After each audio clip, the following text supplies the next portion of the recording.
Seus nomes são lendários: Nefertari, Hatshepsut,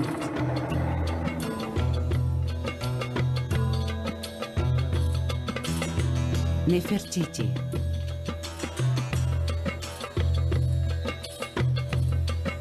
e Cleópatra. Essas mulheres são ícones de beleza encantadora e poder supremo. Elas dominaram o Egito Antigo. Durante seus comandos, competiram com os governantes mais perversos da história. Novas descobertas estão revelando os segredos de sua sedução e autoridade incrível.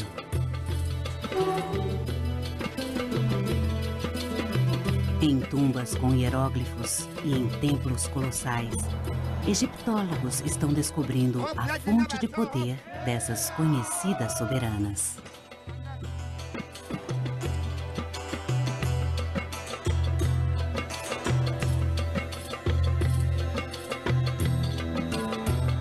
Até então, acreditava-se que os faraós eram os únicos responsáveis pela grandeza do Egito Antigo.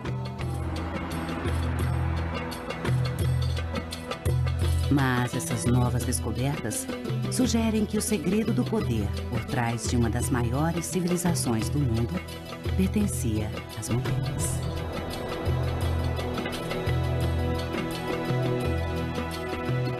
Mulheres faraós.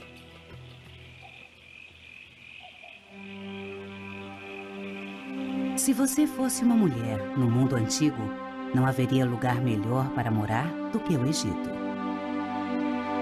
Da monarquia aos cidadãos comuns separarem-se dos maridos, morarem sozinhas, e algumas até governaram como faraós.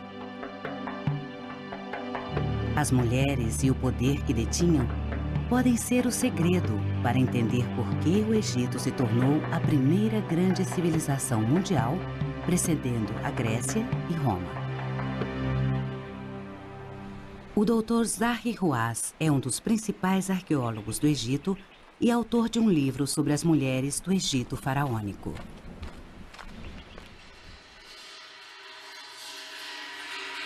Desde o período pré-dinástico havia equilíbrio entre os homens e as mulheres do Egito Antigo. Eles descreviam exatamente o homem, o papel do homem na sociedade e o papel da mulher na sociedade.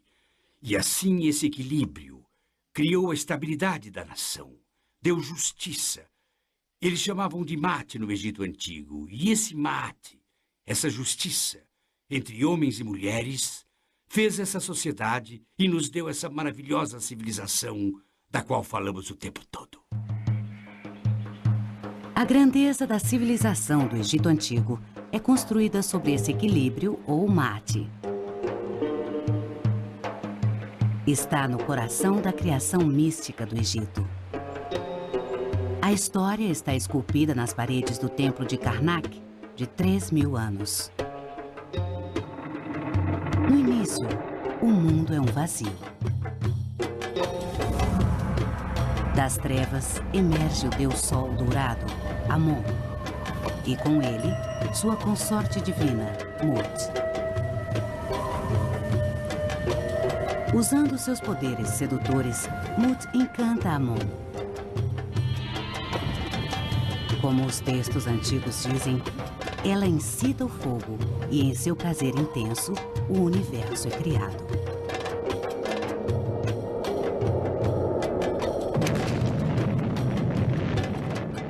Mas esse universo é frágil e pode recair no caos se Amon não for estimulado ritualmente a reinventar a criação.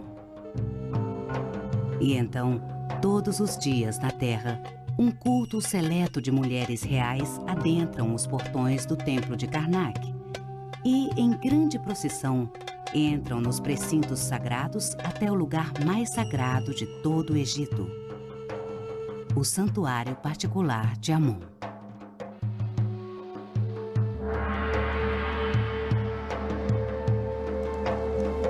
Aqui, em total sigilo, essas mulheres reais reconstituem a história da criação com a manifestação terrestre de Amon.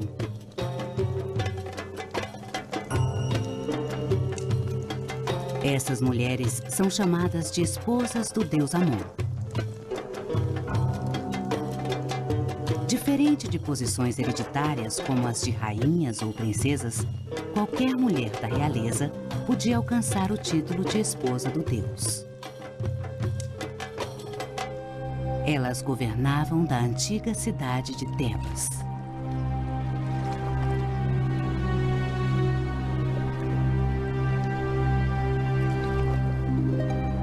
Apesar de hoje em dia a cidade estar em ruínas, ao olho treinado de egiptólogos como Emily Titter, Tebas é o palco no qual os homens e mulheres mais influentes disputavam o poder. Era a maior, mais rica e mais sagrada cidade do mundo antigo. Mas Tebas era ainda mais importante por ser o centro do deus Amon, que se acreditava ter morado aqui no Templo de Karnak. Por mais de 2000 anos, o poder político e econômico do Egito era baseado aqui no Templo de Karnak, sob a autoridade do deus Amon. De 2100 a 500 a.C., a cidade de Tebas foi o coração e a alma do Egito Antigo. Na margem oeste do rio Nilo fica a necrópole de Tebas, a cidade dos mortos. Aqui, no Vale dos Reis, está a descoberta arqueológica mais celebrada da história, a tumba do rei Tut. Na margem leste do Nilo fica uma série de templos, todos dedicados à adoração de Amon. O Templo de Luxor, com suas estátuas colossais para venerar o deus. Na entrada, uma fila de esfinges leva a Karnak, lar de Amon.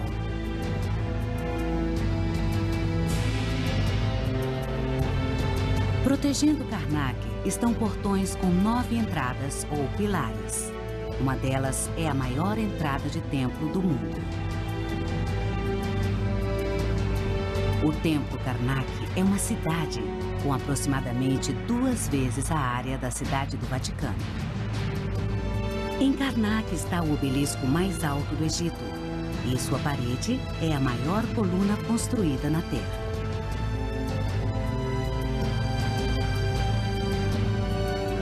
Toda a riqueza e esplendor de Tebas eram acumulados em nome de Amon.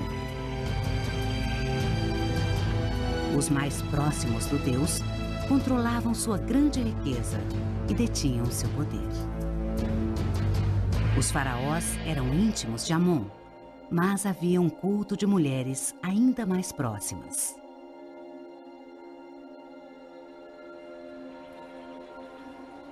Aqui, em uma área de Karnak geralmente esquecida, Emily Titter está descobrindo provas de um relacionamento ainda mais íntimo.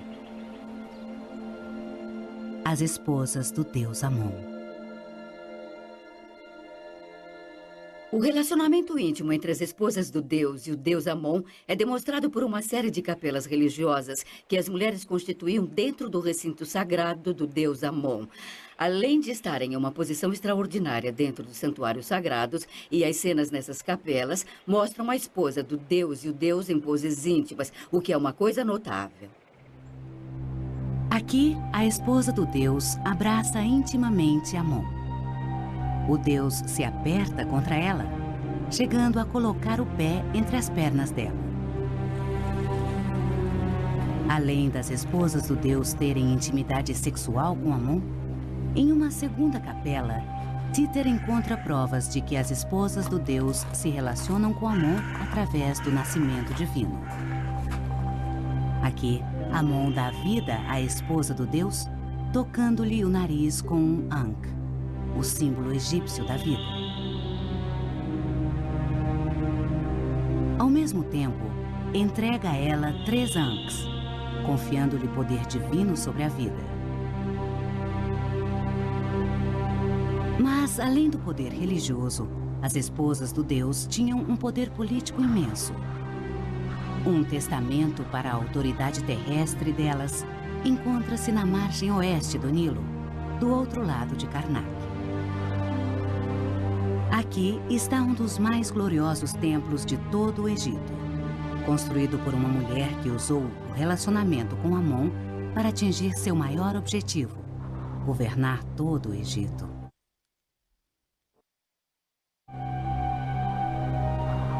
Por baixo dos rostos esculpidos em pedra de suas estátuas colossais, jaz a história real de uma das esposas do deus que se tornou faraó. O nome dela é Hatshepsut. A ascensão de Hatshepsut, de esposa do deus à rainha, é repleta de política e vingança.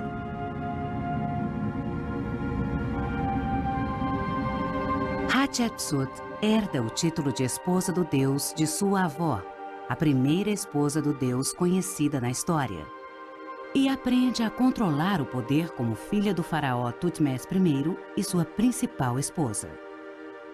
Mas, quando Hatshepsut tem 14 anos, o pai morre. Tutmés II, filho de Tutmés I com uma esposa inferior, assume o trono. Tutmés II não tem o puro sangue real, então casa-se com Hatshepsut, sua meia-irmã, para legitimar o reinado. Ele morre após governar por 12 anos. E então, seu filho, de outra esposa, é o próximo na linha para herdar o trono. Jovem demais para governar sozinho, Tutmés III precisa de um corregente. Hatshepsut, sua madrasta, aproveita a chance.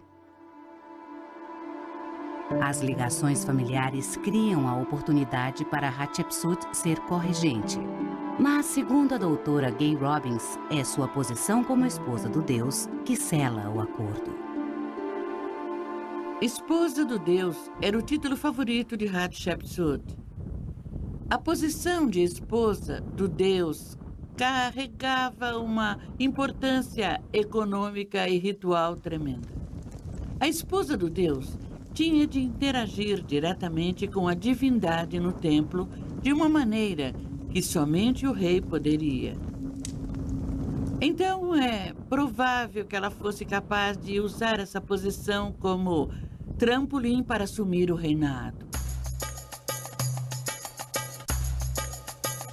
Uma das prerrogativas como regente era construir obeliscos. O pai de Hatshepsut, Tutmés I, construiu antes dela, mas o obelisco de Hatshepsut supera o do pai. No coração do templo de Karnak, Hatshepsut ergue 2 dos maiores obeliscos do Egito, um dos quais está em pé até hoje. Cada um pesava mais de 360 toneladas, e o que ainda está em pé ergue-se 27 metros acima do complexo de templos ao redor. No topo, no que nos tempos antigos teria sido revestido de uma mistura de prata e ouro, está a figura de Amon, colocando a coroa de faraó em Hatshepsut.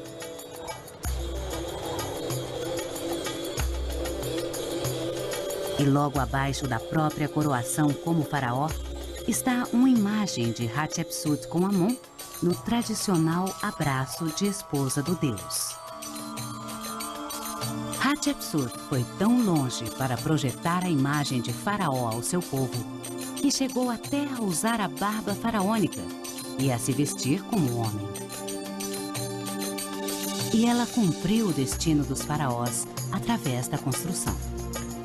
Enquanto os primeiros faraós construíram pirâmides para as câmaras de sepultamento, Hatshepsut foi uma das primeiras faraós a construir o próprio templo funerário em Tebas, no Vale dos Reis.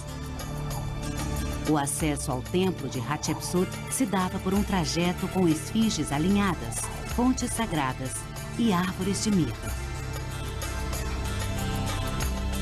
Entre os egípcios antigos, o templo era simplesmente conhecido como Djeser Djeseru, esplendor dos esplendores.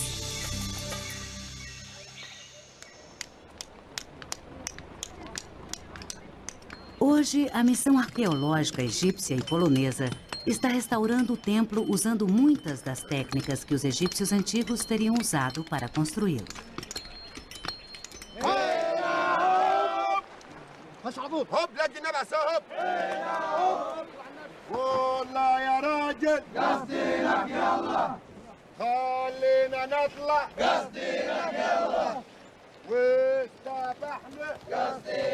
Mas para o egiptólogo polonês Miroslav Barwick, a restauração revela uma alteração surpreendente na biografia de Hatshepsut. O templo Deir el-Bahari é uma biografia política e religiosa da vida de Hatshepsut. Ele descreve seu nascimento na dinastia faraônica. Sua coragem e seu reinado foram intimidantes. Mas o interessante é que, depois de sua morte no reinado de Tutmés III, sua história oficial foi reescrita. Suas representações atacadas. E oficialmente ela não existe mais como rainha. Misteriosamente, depois da morte de Hatshepsut, Deir el-Bahari e seus outros monumentos por Karnak foram atacados. Suas imagens e até seu nome real foram raspados. Alguns egiptólogos explicam essa desfiguração como uma tentativa de Tutmés III de se vingar da madrasta que roubou-lhe o trono.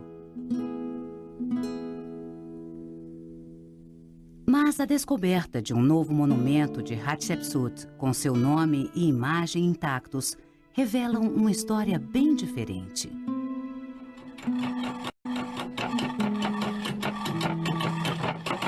Hoje, uma equipe de arqueólogos franceses e egípcios estão restaurando um pequeno templo que eles chamam de Capela Vermelha. É um monumento que foi desmontado antes que Tutmés III tivesse tido chance de desfigurá-lo e destruí-lo. Por um período de quase 100 anos, 350 blocos foram descobertos nas fundações do terceiro pilar de Karnak. E os 350 blocos estão sendo reconstruídos nos últimos 3 anos. E a reconstrução da Capela Vermelha está quase terminada. Ao reconstruir a Capela Vermelha, Larcher e sua equipe descobriram que o monumento foi iniciado por Hatshepsut, mas terminado por seu enteado. Muitas das imagens autorizadas por Hatshepsut celebram seu correinado com Tutmés III. Seu cartucho aparece próximo ao dele e os dois ficam lado a lado ao conduzirem os rituais religiosos. Logo após a morte de Hatshepsut, Tutmés III acrescenta 2 fileiras ao topo da capela, descrevendo a própria coroação. Abaixo, ele deixa a imagem da coroação de Hatshepsut intacta. Se Tutmés III estava esperando pela morte de Hatshepsut para se vingar da madrasta má, então por que ele termina a Capela Vermelha e deixa as imagens dela e o nome real intactos? Está claro que ele ataca o nome e imagens dela mais tarde em vida. Então, o que acontece para mudar sua opinião? Próximo ao fim de seu reinado, Tutmés III gera um herdeiro para o trono, chamado Amenhotep II. Tutmés III aproxima-se do fim da vida, mas Amenhotep II ainda é muito jovem para governar sozinho. Parece que ele irá precisar de um corregente. Com a memória do reinado glorioso de Hatshepsut ainda fresco na mente dos egípcios, Tutmés III teme que outra mulher possa usurpar o trono do filho. Para assegurar a ascensão de Amenhotep II, Tutmés III tenta eliminar as conquistas de Hatshepsut, apagando-a da história.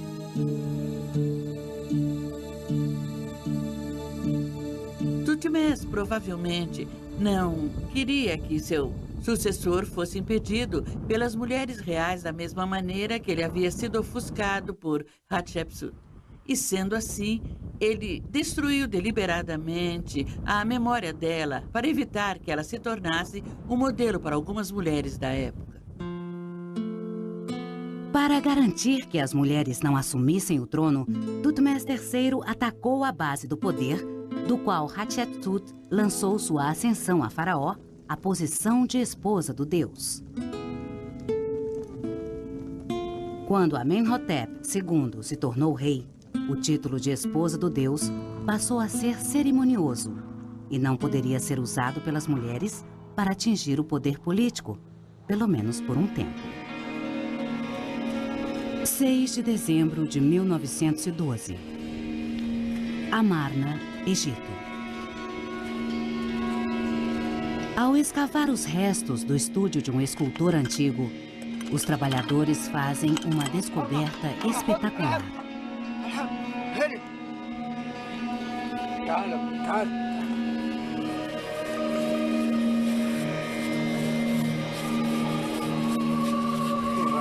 É o busto pintado de Nefertiti.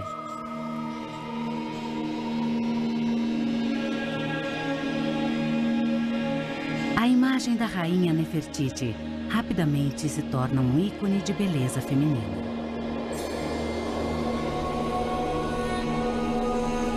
Mas Nefertiti é mais do que apenas um rosto bonito.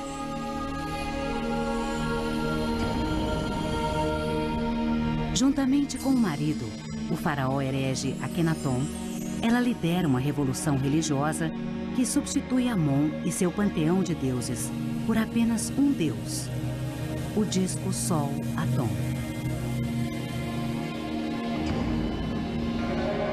Nefertiti lidera a onda dessa revolução religiosa para se elevar à posição de deusa. Ela o faz ressuscitando o poder das esposas do deus.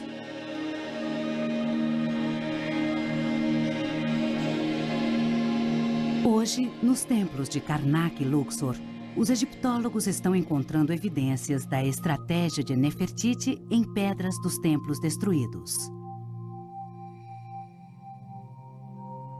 Durante o reinado de 13 anos de Nefertiti e Akhenaton, eles construíram templos para Aton dentro do precinto sagrado de Amon. Esse foi o maior ato de sacrilégio contra a antiga religião. Após o reinado deles, todos os templos foram destruídos e os blocos de construção foram usados como preenchimento nas fundações dos monumentos construídos pelos governantes seguintes. No início da dinastia Ramesside, Horemheb havia desmantelado toda a construção de Akhenaton e reutilizou os blocos menores nas fundações de 3 pilares. Até agora, 60.000 blocos foram descobertos e achamos que muitos mais ainda estão enterrados em fundações diferentes. Entre os 60.000 blocos, egiptólogos estão encontrando muitas pedras que exibem provas de Nefertiti. Neste bloco, aparece uma parte do nome dela e um de seus títulos, Grande Esposa Real. Outras pedras indicam os rituais sagrados que ela fazia, como queimar incenso. Por incrível que pareça, algumas pedras foram reorganizadas em cenas reconhecíveis. Mas, para se ter uma imagem completa de como Nefertiti usava a nova religião para ganhar poder, os egiptólogos se confrontaram com a difícil tarefa de organizar mais de 60.000 pedras. Entretanto, o que não pode ser feito fisicamente, talvez possa ser feito virtualmente. Pelo portão oriental de Karnak, egiptólogos estão combinando arqueologia de campo antiga com imagens computadorizadas. Eles determinaram que aqui, durante o reinado de Nefertiti e Akhenaton, havia uma entrada gigante ao templo de Karnak. Até agora, já montaram aproximadamente 100 cenas de oferendas rituais. Para surpresa deles, a maioria das cenas mostra Nefertiti liderando os rituais sagrados. Tradicionalmente, oferendas aos deuses, de incenso, óleos, vinho, frutas e grãos, só poderiam ser conduzidas pelo faraó ou pela esposa do deus. Então, essa nova evidência sugere que Nefertiti tinha, pelo menos, tanto poder quanto o faraó. E apesar de não haver a posição de mulher do deus nessa nova religião, Nefertiti conduz rituais para o deus Atom similares aos rituais realizados pelas esposas do deus para Amon.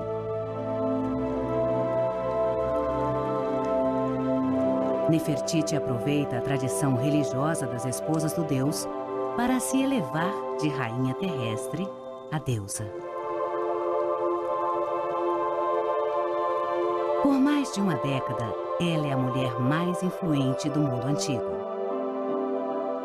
E então, ela desaparece.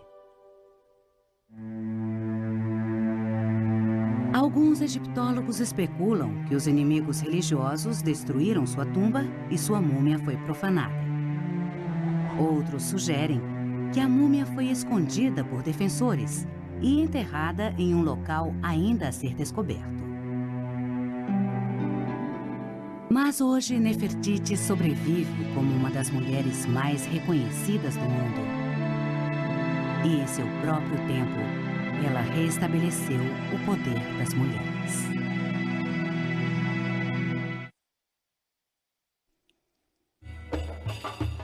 "60 anos depois, em 1290 a.C., uma nova mulher usaria a posição de esposa do deus para ganhar autoridade. Mas essa mulher acrescenta o elemento da sedução. Nefertari, o próprio som do nome dela evoca beleza, esplendor e sensualidade. Ela é a mulher mais desejável do mundo antigo. A história de Nefertari é de sexo, poder e intriga. Durante a adolescência, ela chama a atenção de um jovem corregente chamado Ramsés II, que logo governará o Egito como faraó Ramsés, o Grande. Ramsés terá todo o poder que um homem poderia desejar, mas falta-lhe uma coisa: linhagem divina. Seus ancestrais eram soldados que se tornaram faraós usando o poder militar. Ramsés quer se tornar Deus e a chave para o seu desejo é a esposa do Deus. Se Ramsés puder se casar com uma esposa do deus Amon, isso o tornará a encarnação terrestre de Amon, tornando-se um deus. Mas primeiro, ele tem que recriar a posição de esposa do deus. Em Luxor, ele as homenageia incorporando seu templo em um monumento construído pela maior esposa do deus, Hatshepsut. E na necrópole de Tebas, ele restaura Deir el-Bahari, o templo funerário de Hatshepsut. Exaltando as esposas do deus e casando-se com a esposa do deus, Ramsés eleva o próprio status e a posição de esposa do deus. É uma posição que Nefertari deseja. Mas para se tornar esposa do deus, Nefertari deve se sobressair das 20 outras esposas de Ramsés e milhares de concubinas. Qual é o segredo de sua sedução? As mulheres do Egito Antigo adoravam maquiagem, assim como as mulheres de hoje. Nefertari, assim como as outras mulheres reais e também as mulheres nobres, usava cosméticos para realçar a própria beleza natural e, assim como os cosméticos, ela teria usado perucas e roupas que a teriam ajudado a tornar-se muito mais atraente ao marido, que tinha à escolha tantas outras esposas. A doutora Salima Ikram é uma perita na arte e ciência da cosmetologia egípcia antiga. Muitos dos ingredientes de uma caixa de cosméticos da mulher do Egito Antigo ainda estão disponíveis no mercado de especiarias do Cairo. Rena, da região delta do Egito, é usada para tingir o cabelo e colorir os pés. E galena, ou kohl, um mineral encontrado no deserto do Oriente, é recolhido e aplicado, formando um risco rente aos cílios. O kohl era aplicado com um bastão e pode-se ver que temos linhas diferentes de cosméticos para escolher. Durante a época de Nefertari, a linha do olho se estendia até a orelha. Os egípcios associavam o delineador de olho com pureza de ritual. As sacerdotisas usavam e untavam estátuas dos deuses. Malaquita, em forma de pó e misturada com gordura de ganso ou boi até formar um creme pastoso, é espalhado na pálpebra.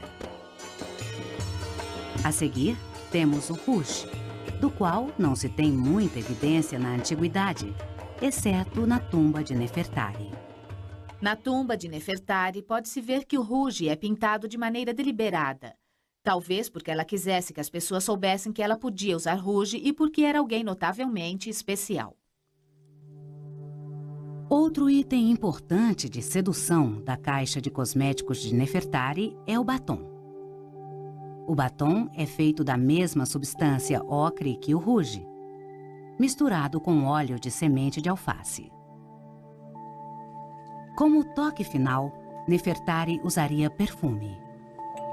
Hoje, como na antiguidade, o Egito fabrica um dos afrodisíacos mais aromáticos do mundo.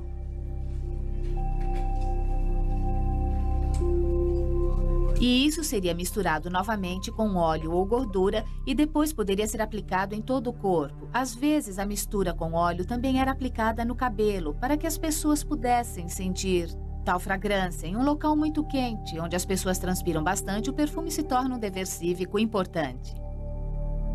Talvez o artigo mais chamativo no arsenal de uma mulher real seja a roupa. As pinturas de Nefertari a retratam usando um vestido de linho translúcido. A pintura é tão boa e o linho tão fino que pode-se ver a pele da mulher.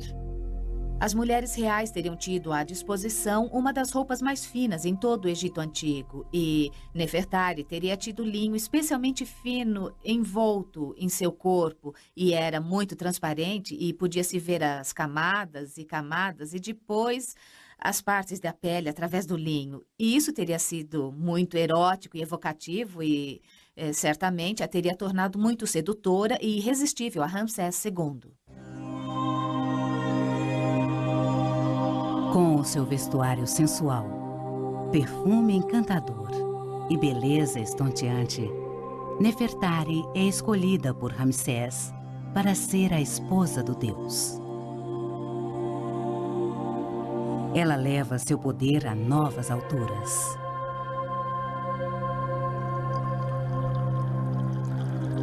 Durante o 33º ano de seu casamento, Ramsés a homenageia com um dos complexos de templo mais imponentes, Abu Simbel. Esculpido nos rochedos próximos à fronteira do sul do Egito com o Sudão, a fachada do primeiro templo contém 4 estátuas gigantes de Ramsés o Grande, sentado. No segundo templo estão 6 estátuas colossais. Com aproximadamente 9 metros de altura, elas estão entre as maiores de todo o Egito.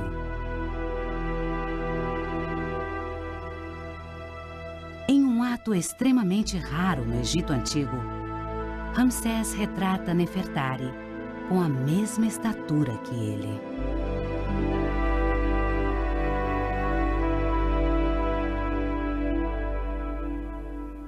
Nefertari tinha status especial no pequeno templo de Abu Simbel.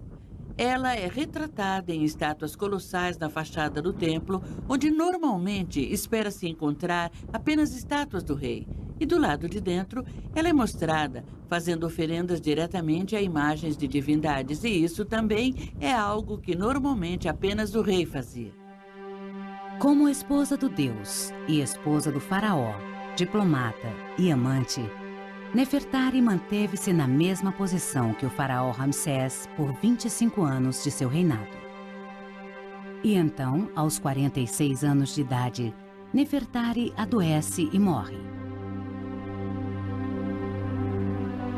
Ramsés governaria por mais 42 anos, mas jamais esqueceria o amor de sua vida.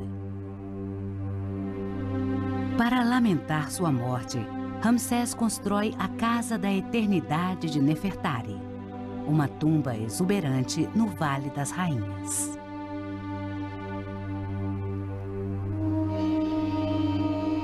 As paredes do templo estão repletas de hieróglifos coloridos, conferindo ao templo seu apelido moderno, Capela Sistina do Egito. É considerada a maior tumba já encontrada no Egito Antigo.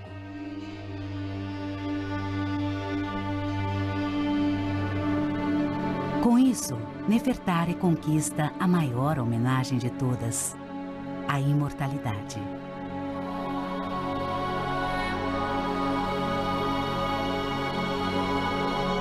Mas a glória que Nefertari e Ramsés II trazem ao Egito não dura. 100 anos depois, na época de Ramsés VI, o Egito é mutilado por governantes fracos e agitação civil. Guerreiros de Núbia invadem e, pela primeira vez na história, papéis são invertidos e o Egito é conquistado pela Colônia do Sul. O ano é 1150 a.C. e um poder familiar está para se reerguer, as esposas do deus de Amon. Mas, desta vez, são as mulheres negras de Núbia. Antes das novas faraós negras continuarem a conquista do Egito do Norte, elas devem assegurar a cidade sulista de Tebas. Para fazer isso, os reis núbios ressuscitam a posição de esposa do deus. Eles entregam o título às filhas na esperança de expandir o próprio poder. Mas, com o tempo, as filhas transformam o poder religioso em poder político e usurpam o governo dos faraós. No complexo de cemitérios Medinet Habu, em Tebas, egiptólogos estão revelando a extensão do poder detido pelas esposas do deus. As mais importantes esposas do deus estão enterradas aqui em Medinet Habu. Elas eram mulheres poderosas que representavam o poder político e religioso. Elas governaram o Egito como reis. Essas mulheres eram de Núbia, que hoje é conhecido como Sudão, e sob o governo delas reunificaram o Egito e introduziram um período de renascença em arte, cultura e política que durou mais de 500 anos. O local das capelas das esposas do deus começa a indicar o poder dessas mulheres núbias. Na frente de um monumento antigo, construído pela faraó Hatshepsut, e ao longo da rota até um templo construído pelo faraó Ramsés III, a esposa do deus Amenirtes construiu sua capela funerária. Mas o verdadeiro indicador de seu poder está no pátio da capela, onde ela é retratada na antiga tradição dos deuses e reis. O fato de que as esposas do deus realmente governaram como reis é bastante evidente nessas cenas da capela da tumba em Medinet Habu.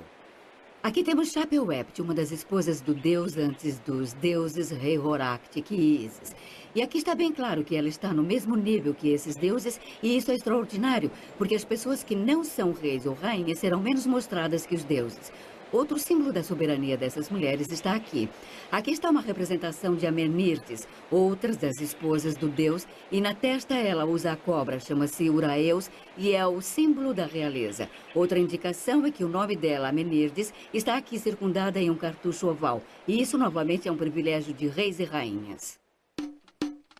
Frequentemente, as esposas do deus são retratadas usando a coroa de 2 penas, um ornato real para a cabeça, que simbolizava a autoridade sobre os 2 reinos do Egito. Dentro do templo de Amenirtes, Títer descobre mais evidências do poder das esposas do deus. Aqui, Amenirtes presenteia oferendas diretamente a Amon. É uma honra reservada apenas a um rei. E em 2 cenas parecidas, Amenirtes oferece touros para o sacrifício a uma estátua de Amon.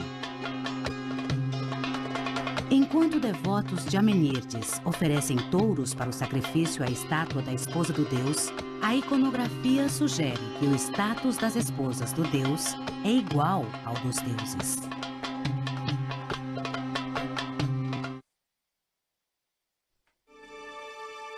Uma coisa é certa.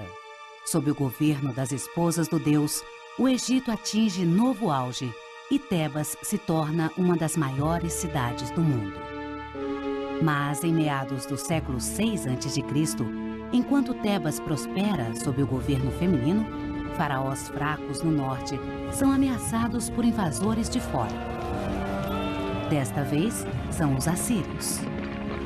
Os assírios dominam o norte do Egito e acabam abrindo caminho para o sul, cercando os portões de Tebas.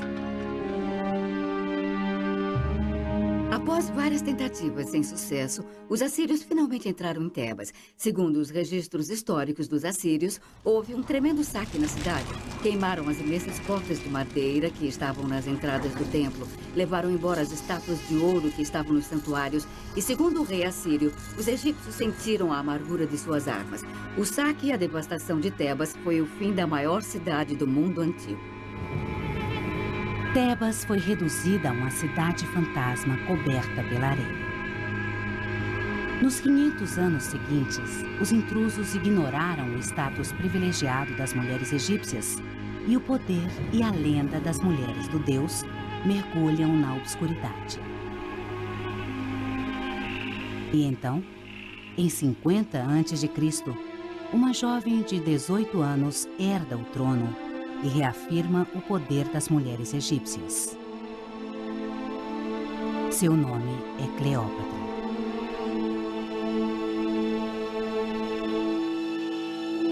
Cleópatra é lembrada mais como mito do que como uma mulher de verdade.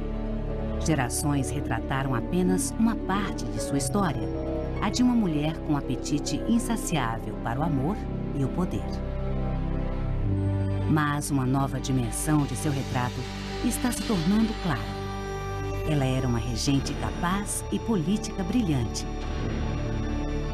Cleópatra faz ressurgir o poder das mulheres, empregando todas as armas de suas predecessoras: política, religião e sedução, para atingir o poder supremo sobre o Egito e quase todo o mundo.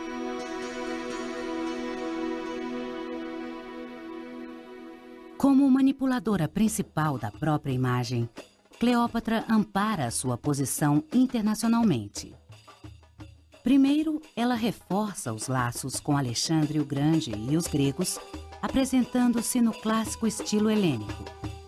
Mais tarde, para impressionar os romanos, ela cunha moedas representando-a como César. E em casa, para ganhar o coração do seu povo, Cleópatra assume a imagem da deusa Ísis, e ela é a primeira regente do Egito a falar a língua egípcia em mais de 500 anos. No templo de Luxor, na tradição da faraó Hatshepsut e das esposas do deus antes dela, ela faz oferendas diretamente a Amon, fundindo religião com poder político. Apesar de venerada como deus por seu povo em 52 a.C., quando a máquina de guerra romana ameaça invadir, Cleópatra usa o poder terrestre de sedução para salvar o Egito.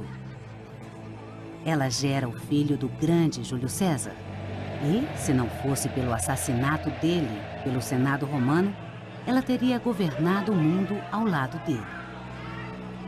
Quando os romanos mandaram o general Marco Antônio dominá-la, Cleópatra conquista o coração dele, com seu charme sensual e visões de como conquistar o mundo. Através dessa aliança política e romântica, ela restaura a antiga glória do Egito. Mas, em 30 a.C., os romanos invadem o Egito e vencem Marco Antônio e Cleópatra.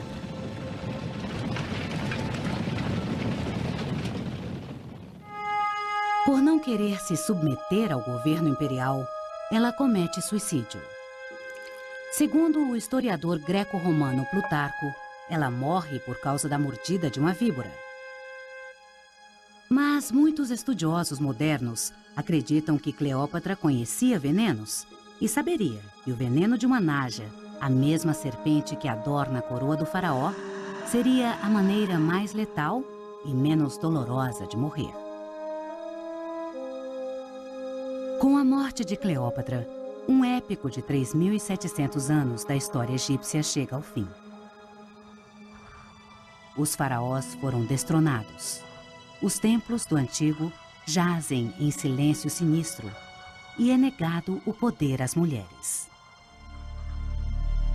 O mundo levará aproximadamente 2.000 anos até as mulheres ganharem os direitos que todas as mulheres tinham no Egito Antigo. Se olharmos hoje a posição das mulheres no Egito Antigo, descobriremos que elas tinham mais direitos que qualquer mulher em qualquer outro lugar. Eu acho que as mulheres de hoje, em todos os países, deviam tomar isso como modelo para fazer um futuro melhor. Atualmente, as mulheres de todas as nações lutam para igualar os poderes do homem e da mulher. Mas talvez elas devessem buscar inspiração nas mulheres que governaram o Egito Antigo. Versão brasileira Clone.